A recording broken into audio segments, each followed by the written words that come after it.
Ya, buenas tardes, compañeros.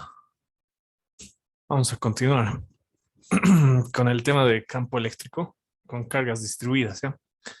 En esta ocasión vamos a ver otra vuelta lo que es lo que es la carga lineal, luego vamos a ver lo que es la carga superficial y luego la carga volumétrica. Ya, para este primer ejercicio nos dice un anillo de radio A aporta una carga total positiva uniforme distribuida. Calcula el campo eléctrico debido a un anillo en un punto P que se encuentra a una distancia Y de su centro. Ya en esta parte hay que,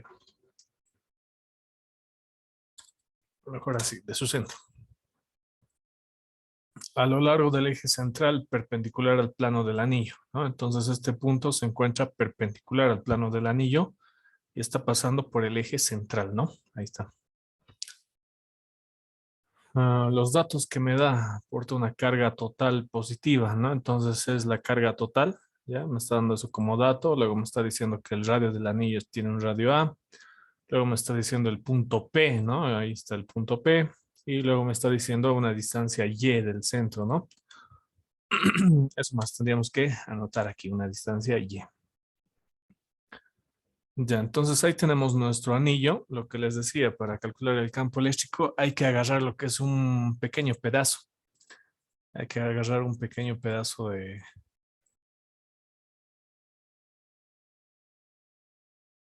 Un pequeño pedazo, ya, un pequeño segmento, un diferencial de longitud es el que tenemos que agarrar. Ya en ningún caso nos está diciendo acá que tiene un grosor, ¿no? Tiene un grosor, o nos está diciendo es un disco, ¿no? Solamente un anillo, ¿ya? Entonces, si no les dice si tiene grosor o algo por el estilo, simplemente lo toman como si fuera una línea, ¿no? Sin grosor, sin nada, solo es una línea. Entonces, si ustedes tuvieran acá, digamos, un cordón, ¿no? Un cordón que no tiene grosor, nada. Entonces, ustedes agarran un pequeño segmento de ese anillo y ahí van a tener lo que es un diferencial de longitud, ¿no? Pero como todo ese anillo está cargado, todo el anillo está con una carga total Q, ¿no ve? Entonces, si tú agarras un pequeño pedazo, ¿qué va a haber en ese pequeño pedazo? Va a haber un diferencial de carga, ¿no? Entonces, en un diferencial de longitud, va a haber un diferencial de carga, ¿ya? Y ese diferencial de carga, ¿no? Ya hemos visto que la carga produce campo eléctrico, ¿no? Ahora, el campo eléctrico que produce la carga, por convención, ya si la carga es positiva, entonces nuestro campo eléctrico en el punto P, en el punto en que estemos estudiando, el campo eléctrico va a salir, ya va a ir en esa dirección, ¿no? Va a ir saliendo. En cambio, si es que nuestra carga fuera negativa, ya si es que la carga total nos hubiera dicho que es menos Q, ¿no? En la parte del problema, ya se hubiese tomado que el campo eléctrico hubiese ido en el sentido contrario, ¿no? En el sentido de atracción, ¿ya? Entonces, como no es el caso, nos dice carga positiva, ¿no? Entonces, nuestro diferencial de campo eléctrico, debido a este diferencial de carga, está saliendo, ¿no? En este punto P que estamos estudiando. Ya, una vez que tenemos esta parte del diferencial de campo eléctrico, nosotros ya podemos utilizar esta parte, ¿no? Esto. Ya en el fondo,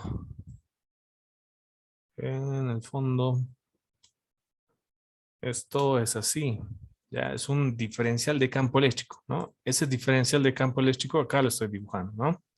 Diferencial de campo eléctrico, ya, va a ser igual a todo esto, sin la parte de la integral, ya, sin esto. Es igual a todo esto, ¿no? Pero luego ya ustedes saben que nosotros al aplicar la integral, ¿no? Porque queremos el campo eléctrico, aquí la aplicamos integral, ¿no? Este diferencial con esta integral se va, solamente me queda el campo eléctrico, ¿no? Luego en acá, ¿qué es lo que me queda? Es todo esto de acá, ya les he dicho, es una constante, ¿no? Tiene un cierto valor. Entonces eso sale fuera de mi integral y mi integral simplemente se queda con el diferencial de carga, ¿no? Ahí, con el diferencial de carga, el al cuadrado, ¿no? Y el vector dirección, ¿no? De ahí es de donde sale esto. Ya. Pero como estamos viendo, ese mi diferencial de campo eléctrico está yendo en forma diagonal, ¿no? No está yendo en forma recta, ya está yendo en forma diagonal. Es como es un vector, ¿no? Ese campo eléctrico se descompone, ¿no? Y como están viendo, estamos trabajando en el eje Z, X y en el eje Y. ¿Eso qué significa? Que estamos trabajando en el espacio. Y cuando trabajamos en el espacio se descompone en tres vectores. Ya, por ejemplo, si estuviera acá, ¿no? Tendría su componente tanto en el eje Z como en el eje Y, ¿no? Y tendría su componente tanto en el eje X, ¿no? Cualquier vector. Ya en ese caso, en este caso igual se descompone. Ya se está descomponiendo sus dos componentes en el eje X y Z, ya que ya no lo estoy graficando como si fueran dos vectores, ¿no? Directamente como si fuera un solo vector. Y ahorita van a entender también por qué esa parte, ¿no? Ahí están las componentes X y Z, ya ese es el vector, ya que en el fondo son dos vectores, ¿no? Y luego se descompone en el eje Y, ¿no? Como están viendo acá, ¿ya? Ahorita, mm, ahorita se ve así en 2D para entender esta parte de la simetría y cuando se cancelan sus otras componentes. Por ejemplo, ese punto que nosotros hemos encontrado, este diferencial de carga, ya tiene su simétrico, ¿no? Si nosotros trazamos una recta de esta manera, vamos a encontrar que un punto simétrico ese, es decir, un punto tipo espejo, ¿no? Va a estar ubicado acá, ¿no?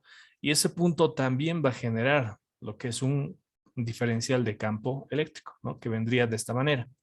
Y ese diferencial de campo eléctrico, igual que me genera el punto de abajo, su simétrico de este punto, ¿no? Igual me va a generar tres componentes, ¿no? Tanto en el plano XZ, ¿no? Que en el fondo, ya otra vuelta la estoy repitiendo, que en el fondo son dos vectores, pero yo lo estoy poniendo con uno nada más para que se entienda mejor. ¿Ya? En el fondo son dos vectores, ¿no? En el eje X y perdón, en el eje Z y en el eje X, ¿no? Y también se descompone, ¿no? En el eje Y, ya como están viendo acá. Y a partir de ahí es que se va a simplificar. Como están viendo, se simplifica su componente, su componente en X y en Z, ¿ya? ¿No? Como son simétricos, uno va a estar yendo hacia arriba y el otro hacia abajo, ¿no? En el eje Z, lo mismo, y en el eje X, lo mismo. Ya, es por eso que directamente este vector lo estoy considerando en un plano, ya en el plano, en el plano XZ. Ya por eso también estoy colocando esta tipo circunferencia, ¿no? Porque estoy considerando que ese vector está en el plano XZ, ya, y se anulan esas dos componentes. Y solamente me queda la componente en el eje Y. Ya solamente me queda la componente en el eje Y.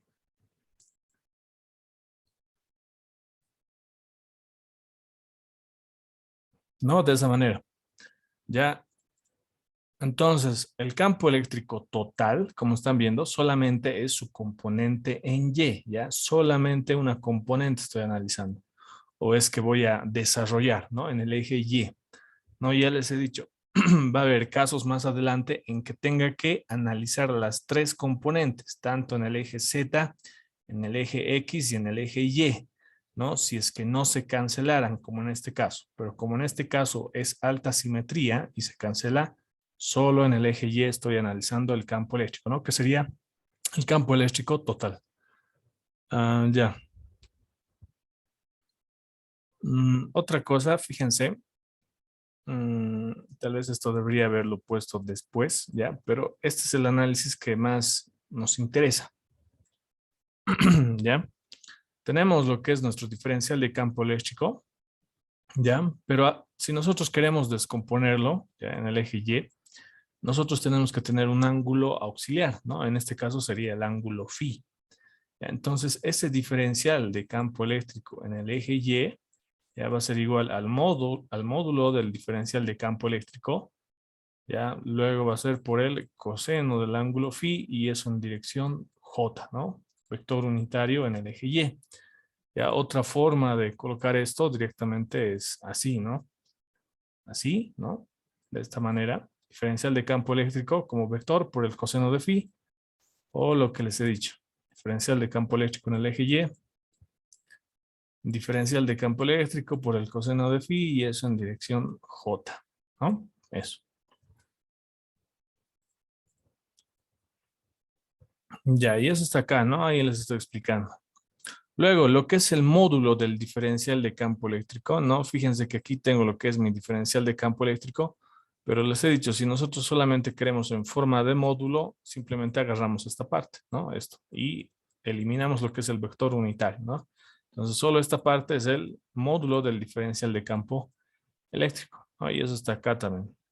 ¿No? Fíjense, en vez de este, ¿no? En vez del vector, ahora con vector unitario, el módulo es esto, ¿no? De la parte de arriba que les explicaba. Y hay otra vuelta lo mismo, ¿no? Fíjense, se puede aplicar aquí la integral, aquí otra vuelta integral, miembro a miembro, esto con esto se va, ¿no? Y aquí ya tengo el campo eléctrico en el eje Y. Aunque acá, mejor borraré, bueno, esta parte lo voy a borrar, ya para que no se confunda. Esto está bien nomás, para que se ubique de dónde sale el módulo del diferencial del campo eléctrico. Esto también. Luego, esto. Esto lo mejoraré. No, integramos miembro a miembro y todo esto va a estar en una integral.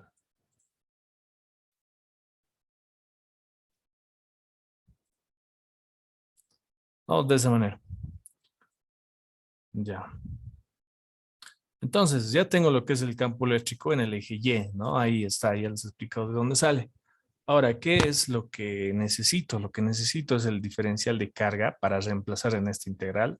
Lo que necesito es el módulo de mi vector dirección y también lo que necesito es el coseno de phi, ¿ya? ¿De dónde voy a obtener esos datos? Para empezar, el diferencial de carga, ¿no? Para el diferencial de carga utilizamos lo que es el concepto de la densidad de carga. En este caso, como es una línea nada más, es como un cordón, ¿no? Es como un hilo, ¿ya? Entonces utilizamos lo que es la densidad de carga lineal, ¿no? Que se representa por la letra griega lambda, ¿no? Lambda va a ser igual a un diferencial de carga sobre un diferencial de longitud, ¿ya? Y de acá lo que me interesa es el diferencial de carga, ¿no? Entonces el diferencial de carga va a ser igual a lambda por diferencial de longitud, ¿no? Donde la diferencial de longitud es un pequeño pedazo de una circunferencia, ¿no? Y ya hemos visto esa parte igual más antes. Cuando yo quiero encontrar el pedazo o cuando yo quiero encontrar la longitud de un arco, ¿no? La longitud de este arco, SL, aquí va a haber un ángulo θ, ¿no? Y aquí va a haber un radio R. Entonces la longitud de este arco nada más va a ser igual a R por θ, ¿no?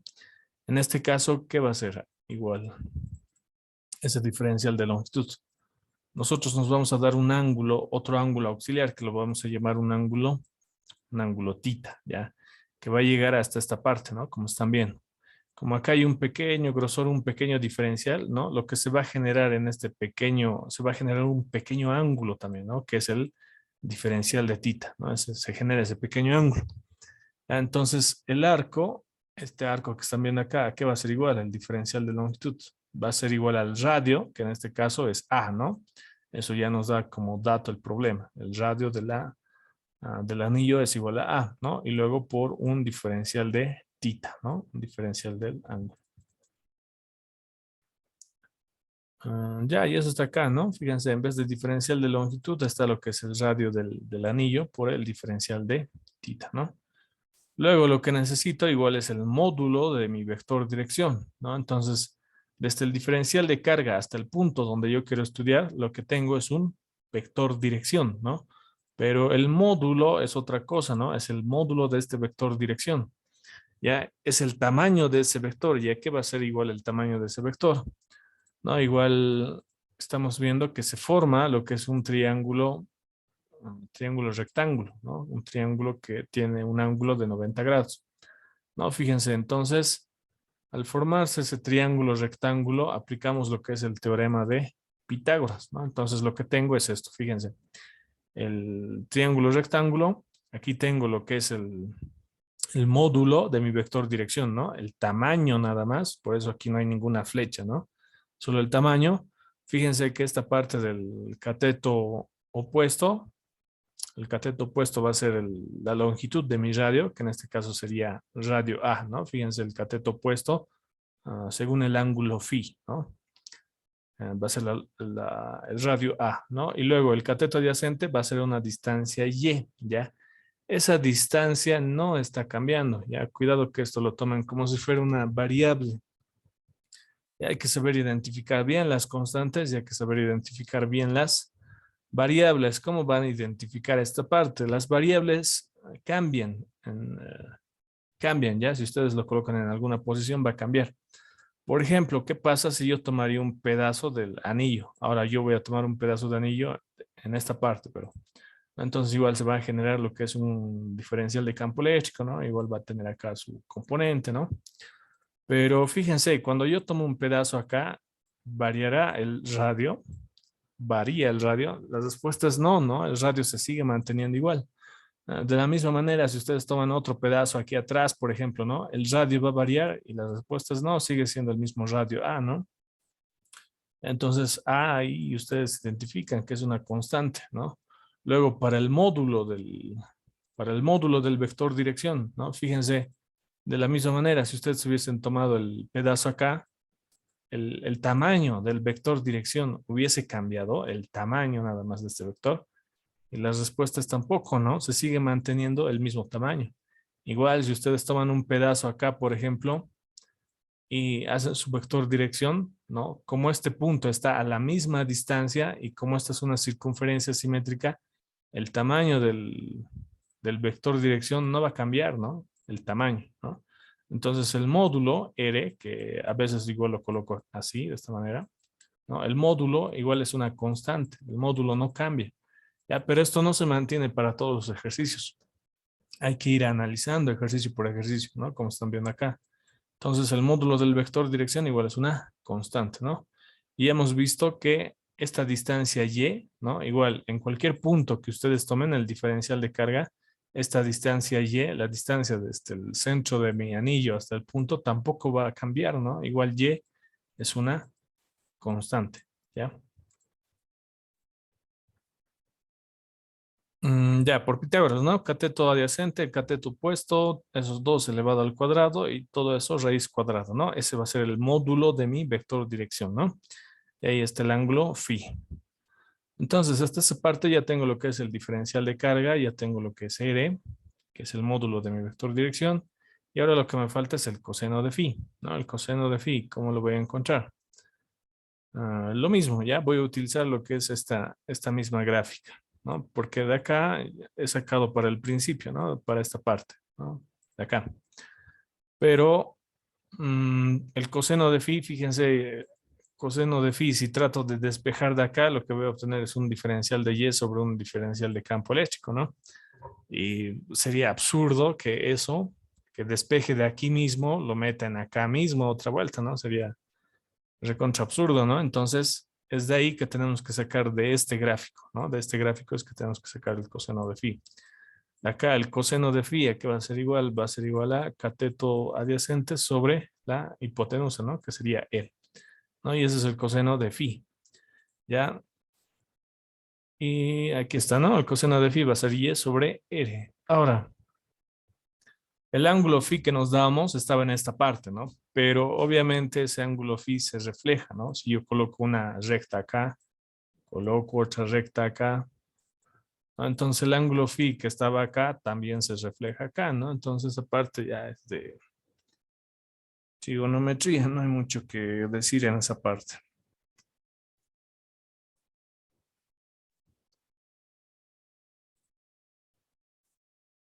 Ya continuamos. Ya. El coseno de phi era igual a y sobre el módulo de mi vector dirección, pero el módulo de mi vector dirección igual ya más antes la conocía, que es igual a raíz cuadrada de al cuadrado más y al cuadrado, ¿no? Eso está acá. Ya estoy reemplazando. Entonces, una vez que ya tengo todos esos mis datos que necesito, voy reemplazando, ¿no? El diferencial de carga, voy reemplazando el módulo del vector dirección, ¿no? Fíjense que acá me pide r elevado al cuadrado, ¿no? Y aquí yo tengo r nada más. Si yo le elevo esto al cuadrado, aquí ¿qué pasa? Se simplifica la raíz con el exponencial y solamente me queda al cuadrado más y al cuadrado, ¿no? En esa parte igual tienen que tener cuidado. Fíjense, al cuadrado más y al cuadrado nada más, ¿no? Del r al cuadrado. Ya, y luego lo que es el coseno de phi, ¿no? Aquí va a ser y sobre raíz de al cuadrado más y al cuadrado, ¿no? Y lo que es el diferencial de carga es lambda por A por diferencial de tita. Ya una vez que tengo todo esto, ¿no? Ya está todo esto. Entonces voy a proceder a integrar, ¿no? Y antes de integrar tengo que sacar todas las constantes.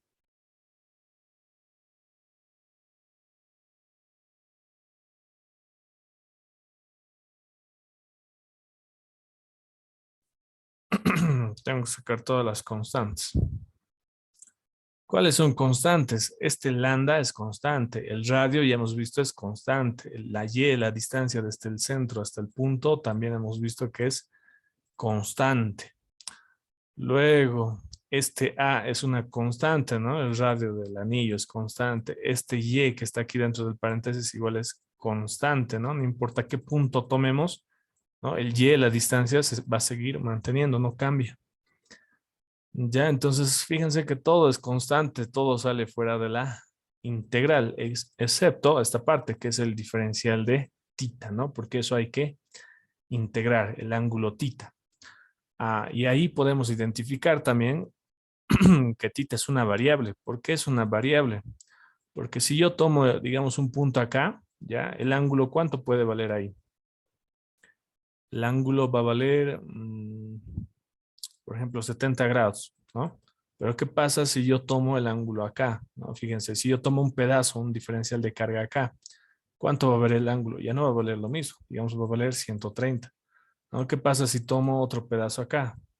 ¿No? Entonces el ángulo otra vuelta ya no va a valer lo mismo, va a valer más, ¿no ve? Va a ser, por ejemplo, unos 220 grados, ¿no? Ubican. Entonces el ángulo tita es el que varía, ¿no? Entonces esa es una variable, ¿no? De esa manera igual podemos identificar. Luego ustedes se preguntarán si el ángulo alfa varía, pero el ángulo alfa tampoco varía, ¿no? Si toman aquí un punto, hacen esto y el ángulo que se genera con el eje Y el vector dirección igual va a seguir siendo alfa, ¿no? Porque esta distancia A es la misma y esta distancia Y también es la misma, ¿no? Entonces de esa manera, ¿no? Identifican lo que son constantes y lo que son variables. Ya, luego otra parte igual algebraica en esta parte, ¿no? Fíjense que aquí tenemos lo que es al cuadrado más y al cuadrado y todo eso está elevado a la unidad, ¿no? Se sobreentiende eso. Luego por, y aquí tenemos lo mismo, ¿no? Que es al cuadrado más y al cuadrado, todo eso elevado a la un medio, ¿no? Radical. Cuando ustedes tienen bases iguales, los exponentes directamente se suman, ¿no? Entonces, ¿cuánto es un medio más uno? Es 3 medios, ¿no? Y eso está acá, ¿no? Fíjense, 3 medios, ¿no? Y todo esto igual como es una A es una constante, Y es una constante, entonces salen fuera de mi integral, ¿no? Y solamente me queda esto, integral del diferencial de tita. Ahora, el ángulo tita, ¿desde dónde hasta dónde tenemos que integrar, ¿no? Como es un anillo, tita va a empezar en cero, tita va a empezar en 0 grados y va a dar toda una vuelta entera, ¿no? Porque es un anillo. Entonces ahí serían los 360 grados o desde 0 hasta 2pi, ¿no? Ese es el ángulo que tenemos que integrar. No, y eso está acá, desde 0 hasta 2pi, ¿no? Entonces la integral de tita, perdón, la integral del diferencial de tita, ¿qué me va a dar? Tita, ¿no? ¿Y eso desde dónde? Desde 0 hasta 2pi, ¿no? Y eso es igual a 2pi menos 0, ¿no? Y esto solamente me queda 2pi, ¿no? Y esos 2pi, ya directamente el resultado de toda la integral está acá, ¿no? 2pi. Está multiplicando a todos y ya está. Ese es el campo eléctrico total, ¿no? Que solamente tiene componente en el eje Y. Ya, tal vez aquí un poquito también aclarar esto. El campo eléctrico total, ya, el total es este, ¿no? Que es el campo eléctrico solamente en el eje Y, porque sus componentes, tanto en el eje X como en el eje Z, como hemos visto, se anulaba. Ya, ahora, una vez que ustedes tienen el resultado, tienen que verificar que su resultado está en función de los datos que les ha dado el ingeniero, ¿no? O que les den el problema. En este caso, tenemos una carga total Q, un radio A, un punto P, ¿no? Tenemos una distancia Y, ¿no? Ahora, ese punto P es un dato que viene de este y de este, ¿no? Incluso no de ese, solamente de este, ¿ya? P es un dato que viene de la distancia Y, entonces no es necesario colocar el dato P. No, fíjense, P, ¿en qué coordenadas está? Está 0 en X, ¿no? No está avanzando nada en X, ¿no? Luego está a una distancia Y en el eje Y, ¿no? Aquí es un punto Y, ¿no? A distancia Y, punto Y. Y luego está 0 en el eje Z, ¿no? Entonces acá implícitamente el punto P ya tiene la distancia Y, ¿no? Entonces no es necesario esto, simplemente la distancia Y.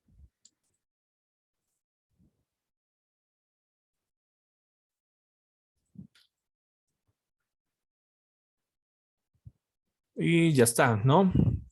Ahora, hay que recordar, este lambda, ¿no? Ya hemos visto también que es lo mismo, ¿no? Esta parte donde está, ¿no? Es lo mismo, diferencial de carga sobre diferencial de longitud para cargas distribuidas, o también es lo mismo lambda, que es la carga total sobre la longitud total, ¿no?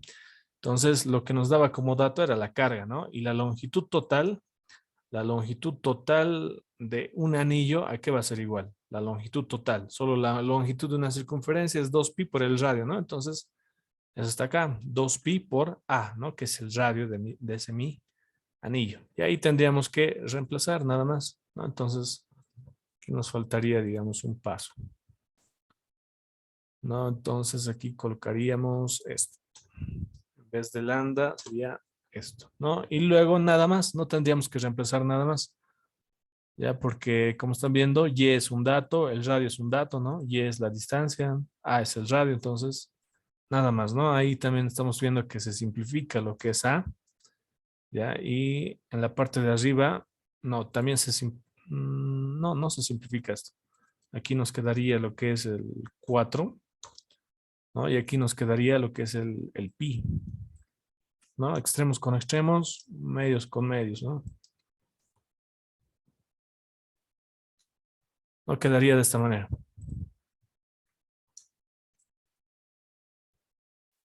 ¿No? Quedaría de esta manera, ¿no? En función a los datos que nos ha dado.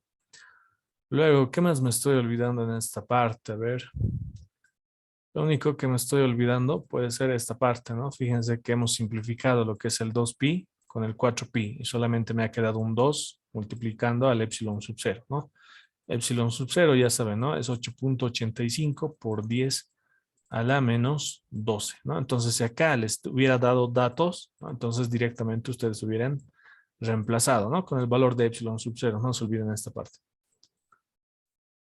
Listo, eso sería para el primer ejercicio. Ya vamos a pasar ahora al siguiente ejercicio. Ahora hemos visto lo que era densidad de carga lineal, ¿no ve? Ahora vamos a ver una densidad de carga superficial. ¿Qué pasa cuando hay una superficie? Antes de pasar al siguiente ejercicio, les voy a sacar asistencia. Ya luego, para los que no hayan escuchado, ¿no? La anterior, la asistencia vale 10 puntos extra a su nota final, ya, de auxiliatura. Son 10 puntos extra a su nota final, ¿no? Y no les afecta en nada, ¿ya? Si es que ustedes entregan sus 3 prácticas, ya si es que ustedes entregan todas sus prácticas, igual van a tener sus 100 puntos, ¿no? Que sería 10 puntos para la nota final del INGE.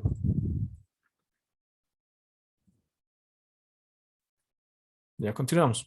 El segundo problema nos dice, se tiene un cascarón cilíndrico, ya cuando les dice cascarón ya es área directamente, de radio R y altura H, ¿no? Entonces ahí nos da lo que es el radio, nos da lo que es la altura, con una densidad de carga superficial uniforme, ¿no?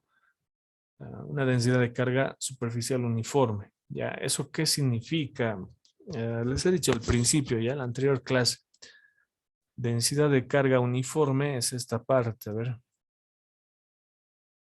Ya, digamos que aquí tenemos una superficie, ¿no? Ya, digamos que aquí tenemos una superficie. Y digamos que esa superficie, ya, es una franja de esta parte. Ya, es una franja de nuestro cilindro. Ya, fíjense, es una franja de nuestro cilindro, ¿no? Este rectángulo, ¿no? Estoy cortando de aquí y lo estoy abriendo. Cuando nos dice mm, esto, ya, sigma constante, ya nos dice densidad de carga constante. Nos está diciendo que por unidad de área, ya por ejemplo aquí yo tengo 1 metro cuadrado, tengo digamos 2 metros cuadrados, 3 metros cuadrados, 4 metros cuadrados, ¿no? Entonces por cada unidad de área, ¿no? Aquí hay 1, y todo esto ¿cuánto es? Es 1 metro al cuadrado, ¿no? Entonces por cada unidad de área, digamos aquí yo tengo tres, digamos tengo 3 cargas positivas, ¿no? Y en esta otra unidad de área voy a tener, sigue 3 cargas positivas, ¿ya? Obviamente en la vida real no va a haber 3 cargas positivas, ¿no? Como hay millones de átomos, ¿no? No, millones de átomos, ubíquense, ¿no? Entonces va a haber más cargas positivas, obviamente, ¿no? Pero esto es para ejemplificar, ¿no? Entonces aquí igual va a haber 1 metro cuadrado, ¿no? Entonces en el siguiente área, ya en la siguiente unidad de área, va a haber la misma cantidad de cargas, ¿ya? Igual aquí va a haber 3 cargas positivas, ¿no? Igual aquí va a haber 3 cargas positivas, ¿ya? Y aquí lo mismo, ¿no? Va a haber 3 cargas positivas. No, eso es constante, ¿ya? Eso es densidad de carga superficial constante, que en la superficie hay, que por unidad de superficie, la misma cantidad de carga se va repitiendo, ¿ya? Pero ¿qué pasa cuando esto no es constante? ¿Ya? Cuando no es constante, significa que acá puede haber más cargas. Por ejemplo, aquí puede haber 5 cargas, aquí solo 3, ya digamos que aquí lo borro, aquí solo hay 2, ¿no? Y digamos que aquí solo hay 1, ya así, ¿no? Ubican, eso es no constante, cuando no hay la misma cantidad de cargas por área, ¿no? Cuando hablamos de sigma. Ya, pero eso en qué nos afecta nuestro ejercicio, ya, eso significa, ya, por ejemplo, con esta cantidad de cargas, con 2 cargas, el campo eléctrico que produce en este punto, el campo eléctrico que produce en este punto, ya, es sub 1, digamos, ya, digamos que acá hemos tomado, ¿no? Este de 2 cargas, ¿no?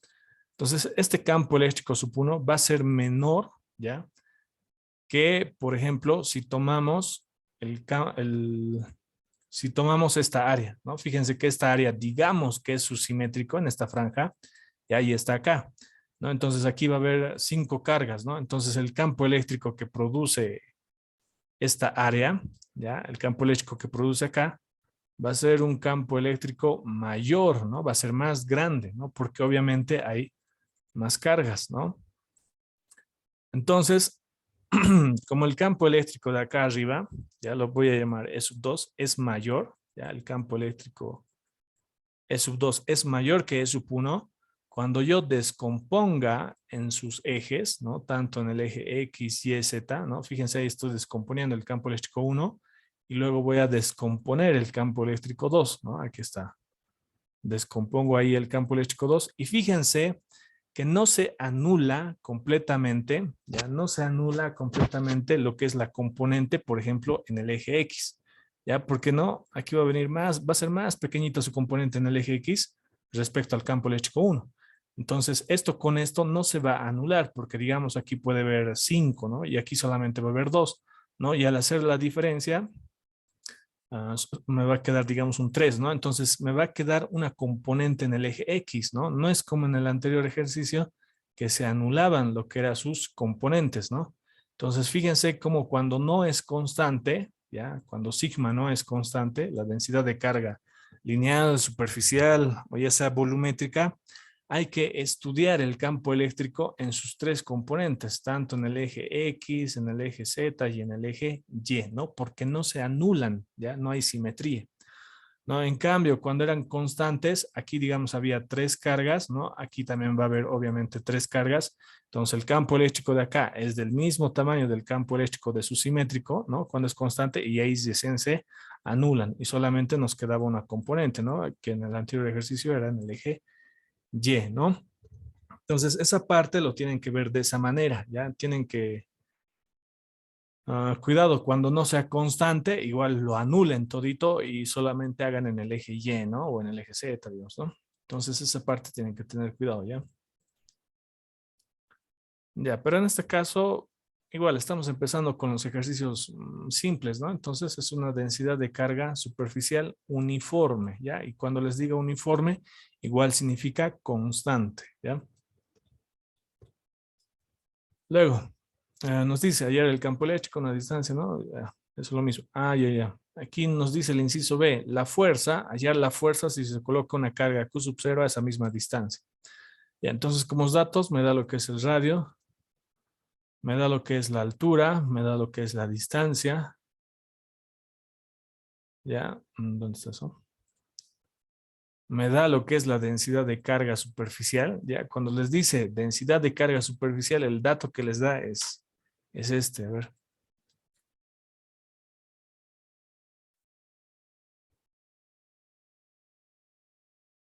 ¿Dónde está? ¿Dónde está? Es ya. Ese es densidad de carga superficial. Ya la representamos con la letra sigma, ¿no? Ahí les dice, con una densidad de carga superficial. Entonces, ese es el dato que les dan. En cambio, en otros ejercicios les dice, ¿no? De forma distinta. Les dice una carga total positiva. Entonces es Q, la carga total, ¿no? Entonces eso también, su respuesta tiene que estar en función de sus datos, ¿no? Entonces nuestra respuesta tiene que estar en función de sigma, ya no una carga Q total, ¿no? Ya, a una distancia D sobre su eje, ¿no? Entonces ahí nos daba lo que era la distancia D, pero no es D mayúscula, sino es D minúscula, ¿ya? Ya listo, ¿no? Luego nos pide el campo eléctrico, ¿no? Y el inciso B nos pide lo que es la fuerza. Ya se va a terminar la sesión, para no cortarlo a la mitad, lo voy a terminar ahorita y nos conectaremos a las 1:20 ya, 10 minutos de descanso. ¿No? Vayan a terminar de almorzar. A las 1:20 nos volvemos a conectar.